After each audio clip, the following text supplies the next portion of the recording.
આવતીકાલે હોળીનો તહેવાર અને પછી ધૂળેટી. પણ હોળી કેમ ઉજવવામાં આવે છે, આ ઉત્સવ અને ધૂળેટી, એના વિશે આજે આપણે માહિતી જોઈશું. તો સાંસ્કૃતિક અને ધાર્મિક મહત્ત્વ છે એનું. હોળી એ હોલિકા દહન દ્વારા અસત્ય પર સત્યની જીતનો સંકેત આપે છે.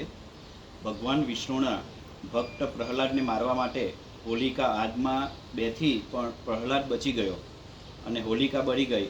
આ કથા પાપના અંતની યાદ અપાવે છે. એનું સામાજિક એકતા માટેનું આ એક તહેવાર છે કે લોકોના મનમાંથી વેર ઝેર ભૂલીને એકબીજા પર રંગ ગુલાલ છાંટીને ભાઈચારા પ્રેમનો સંદેશ આપે છે.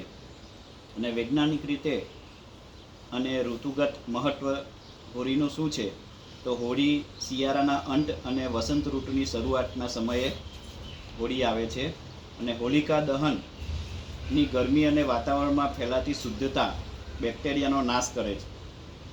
હોળીના સમયે કેસુડાના રંગો ચામડી સાથે સ્વસ્થપ્રદ મનાવવામાં આવે છે. એટલે કે આપણા શરીરમાં તે કેસુડાના ફૂલ એને પાણીમાં નાખવાના અને એ પાણીથી સ્નાન કરવાનું. તો એ શરીર પર આપણે લાગે છે ત્યારે આપણા સ્વસ્થ શરીર પણ આપણું સારું રહે છે, રોગ થતા નથી. અને એ દિવસે મથુરા વૃંદાવનમાં રાધા કૃષ્ણ દેવી પ્રેમના પ્રતીક રૂપે હોળી ખૂબ જ ઉત્સાહથી ઉજવવામાં આવે છે. ટૂંકમાં હોળી એ માત્ર રંગોનો તહેવાર નથી, પરંતુ આસુરી વૃત્તિને દહન કરીને સદગુણોને અપનાવવાનો અને જીવનના રંગો પૂરવાનો એક પવિત્ર અવસર છે. હોળી એ હિન્દુઓની એક પવિત્ર પ્રાચીન પરંપરા છે જે ભારતમાં ઘણા રાજ્યોમાં ઉજવવામાં આવે છે અને અન્ય દેશોમાં પણ પ્રાદેશિક રજાઓની દિવસે ઉજવવામાં આવે છે. એક સાંસ્કૃતિક ઉજવણી જે હિન્દુ અને બિન હિન્દુઓ એકબીજા પર રંગીન પાણી અને પાવડર ફેંકીને અન્ય લોકો સાથે મજા કરવાની અને રમવાની તક પણ આપે છે. ભારતીય પરંપરા મુજબ વ્યાપકપણે મનાવવામાં આવે છે.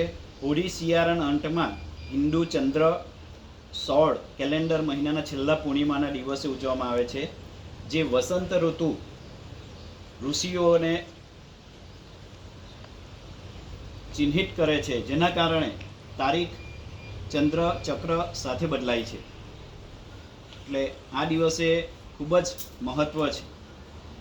તારીખ પ્રમાણે સામાન્ય રીતે માર્ચમાં આવે છે, પરંતુ ક્યારે ગ્રેગોરિયન કેલેન્ડરના ફેબ્રુઆરીના અંતમાં પણ આવે છે.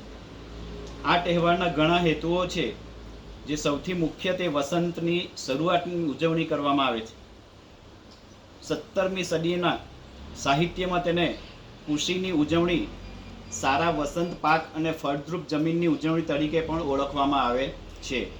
એટલે કે આપણે જે જમીન છે ખુશી, તો 17મી સદી હતી ત્યારે એ સાહિત્યમાં એવું કહેવામાં આવ્યું છે કે તેને ખુશીની ઉજવણી તરીકે પણ વસંત પાક તરીકે પણ ઉજવવામાં આવે છે. હિન્દુઓ માને છે કે વસંત પુષ્કર રંગોનો આનંદ મારવાને શિયાળાને વિદાય આપવાનો સમય છે. ઘણા હિન્દુઓ માટે હોળીનો તહેવાર તૂટેલા સંબંધોને ફરીથી સ્થાપિત કરવા માટે અને નવીકરણ કરવાનો, સંઘર્ષનો અંત લાવવાના અને ભૂતકાળની સંચિત ભાવનાત્મક અશુદ્ધિઓને પોતાની મુક્ત કરવાનો પ્રસંગ એટલે હોળી. એટલે કોઈ લડાઈ ઝઘડા થયા હોય તો એકબીજા પર રંગ છાંટીને એ પાછા ભેગા થઈ જાય છે. એટલે હોળીનું મહત્ત્વ કેટલું છે. અને તેનો ધાર્મિક હેતુ પણ એ છે કે જે હોલિકાની દંતકથા છે તેની અંદર પ્રતિકાત્મક રીતે દર્શાવવામાં આવે છે. હોળીઓને આગલી રાત્રે હોલિકા દહન અથવા નાની હોળી તરીકે ઓળખાતા આવા સમારોહમાં અગ્નિ પ્રગટાવવામાં આવે છે અને લોકો અગ્નિ પાસે ભેગા થાય છે, ગાય છે અને નૃત્ય કરે છે. બીજા દિવસે હોળી, જેને સંસ્કૃતમાં ધૂળી અથવા ધૂળેટી, પહેલાંનું નામ સંસ્કૃતમાં શું હતું, ધૂળી અથવા ધૂળેટી અથવા ધૂળેટી તરીકે પણ ઓળખવામાં આવે છે. અને એ રીતે એની ઉજવણી કરવામાં આવે છે. અને ભારતના ઉત્તરીય ભાગોમાં બાળકો એકબીજા પર રંગીન પાવડર છાંટીને, એટલે કે ગુલાલ, રંગીન પાવડર એટલે કયો, ગુલાલ આજે અલગ અલગ કલરના હોય છે. પીળો કલર હોય છે, કેસરી કલરના, લાલ કલરના, બરાબર ને, સફેદ કલરના.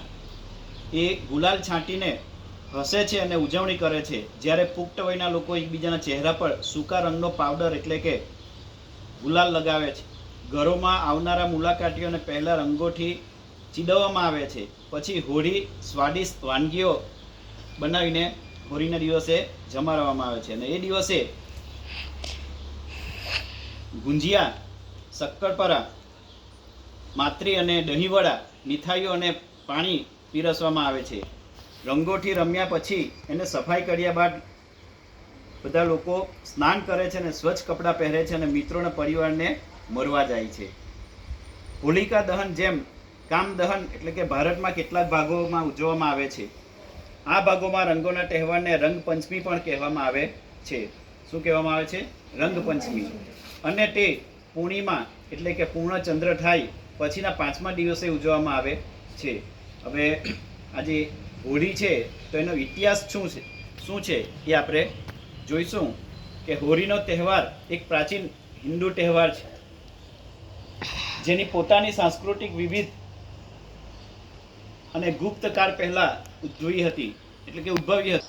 સૂત્રો અને કથક ગ્રહસૂત્રો જેવા કાર્યોમાં નારદ પુરાણ અને ભવિષ્ય પુરાણ જેવા પ્રાચીન ગ્રંથોમાં વધુ વિગતવાર વર્ણન કરવામાં પણ આવ્યું છે કે હોલિકોત્સવના તહેવારને ઉલ્લેખ રાજા હર્ષ દ્વારા 7મી સદીના કૃષિ રત્નાવલીમાં પણ કરવામાં આવ્યો હતો. તેનો ઉલ્લેખ પુરાણોમાં દંડિન દ્વારા કૃત દસમકુમાર ચરિતમાં પણ ચંદ્રગુપ્ત બીજાએ શાસનકાળ દરમિયાન આ કવિ કાલિદાસ દ્વારા 4ઠી સદીના શાસનકાળ દરમિયાન કરવામાં આવ્યો છે. એટલે ઘણા વર્ષોથી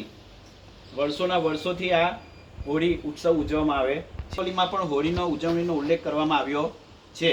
17મી સદી સુધીમાં હોળીના તહેવારો યુરોપિયન વેપારીઓ અને બ્રિટિશ વસાહતી કર્મચારીઓ આકર્ષિત કર્યા. ઓક્સફર્ડ અંગ્રેજી શબ્દકોશની વિવિધ જૂની આવૃત્તિઓને તેનો ઉલ્લેખ છે, પરંતુ વિવિધ રીતે એ જોદરીઓ હોલી, હુલી, હુલી, હોહલી, હુલી અને હોલી 1910 પછી પ્રકાશિત આવૃત્તિઓમાં એના શબ્દની જે વાક્ય રચના છે એને હોળી તરીકે પછી અપનાવ્યો છે. પછી એના કેટલા નામ છે? હોલી 1687માં હૌલી, પછી 1698માં હુલી,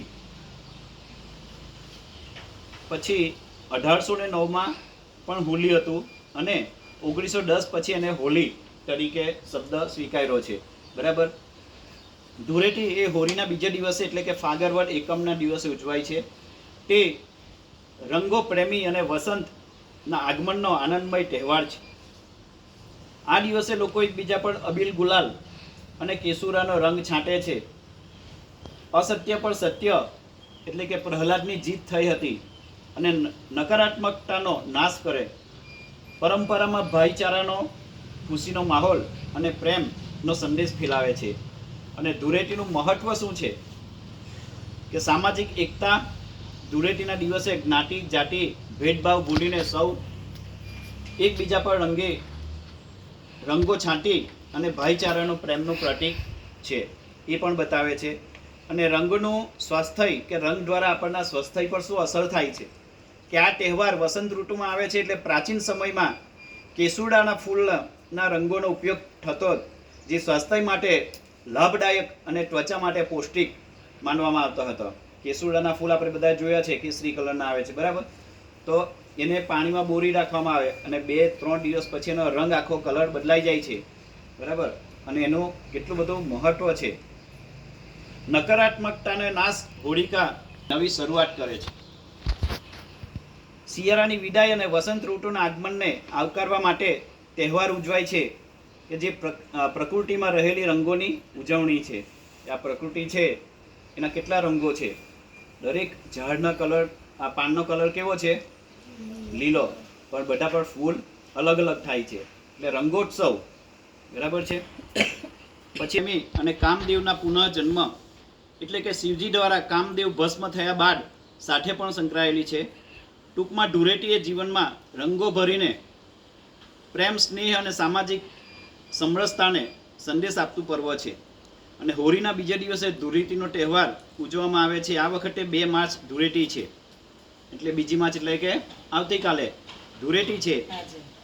આજે એટલે આજે બીજી તારીખ થઈ છે.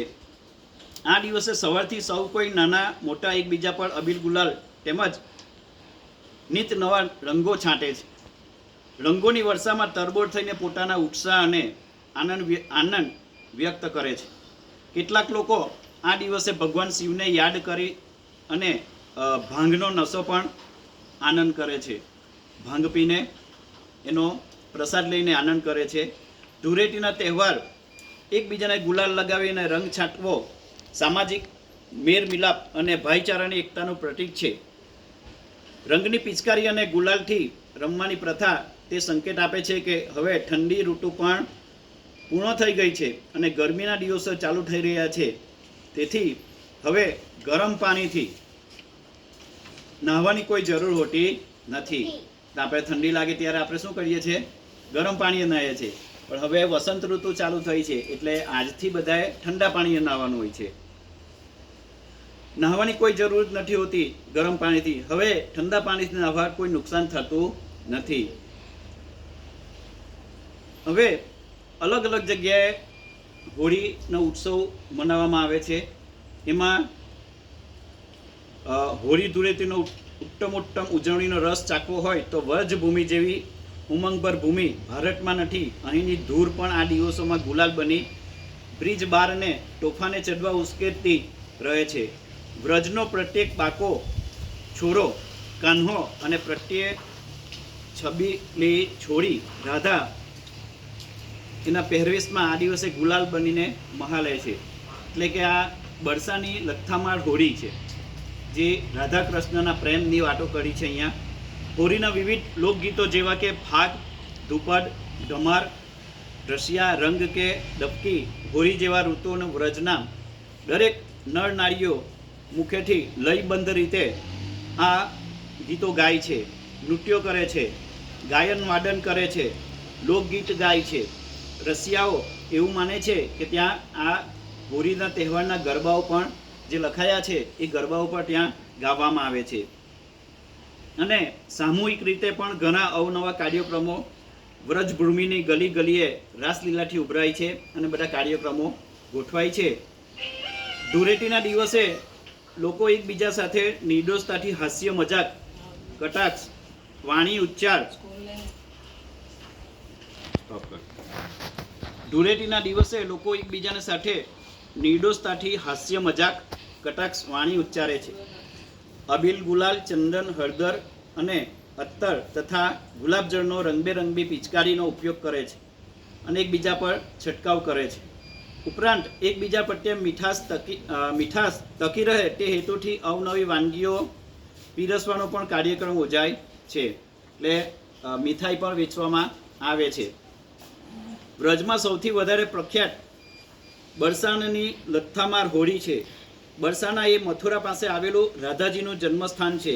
અહીં લથ્થામાર હોળીની ખાસિયત એ છે કે બરસાના ગામની સ્ત્રીઓ શણગાર સજી લાંબા ઘૂમતા તાણીને ખાસ પ્રકારની તૈયારી કરવામાં આવેલ કલાત્મક લાઠી દ્વારા હોળી ખેલવામાં આવે છે. ત્યારે નંદગાંવથી હોળી રમવા આવેલા પુરુષો જે રાધાજીના મંદિર લાડી લીજી પર ધજા ફરકાવવાનો પ્રયત્ન કરે છે ત્યારે મહિલાઓ પુરુષ પર જમકળ લાઠીનો પ્રહાર કરે છે. સ્ત્રીઓના નાજુક હાથમાં ચુંડલાનો રણકાર લાઠીનો પ્રહારને ખનકડાર બનાવી દે છે. એટલે કે એ સમય જૂના જમાનાની અંદર વર્ષોથી પરંપરા ચાલી આવે છે અને જ્યાં રાધિકાજીનું મંદિર છે ત્યાં એને લાડી લીજી પર એ ધજા ચડાવવાની એક પરંપરા છે અને સ્ત્રીઓ પોતાના હાથમાં એવા કંગન પહેરે છે અને જે પુરુષ છે એ લાઠી લઈને ત્યાં જતા હોય છે. પુરુષો તેનો ખાસ પ્રકારની ઢાલથી પ્રતિકારક કરતા આ લાઠીનો માર સહન કરે છે.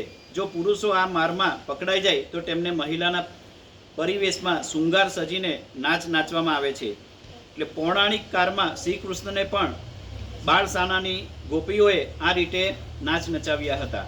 એટલે આ હોળી અને ધૂળેટીનું મહત્ત્વ કેટલું છે, એના કેટલા બધા ફાયદા થાય છે એટલે કે શિયાળાનો અંત થાય અને વસંત ઋતુ ચાલુ થાય છે, એટલે કે ગરમી શરૂ થાય ત્યારે ઠંડા પાણીએ નહાવું જોઈએ.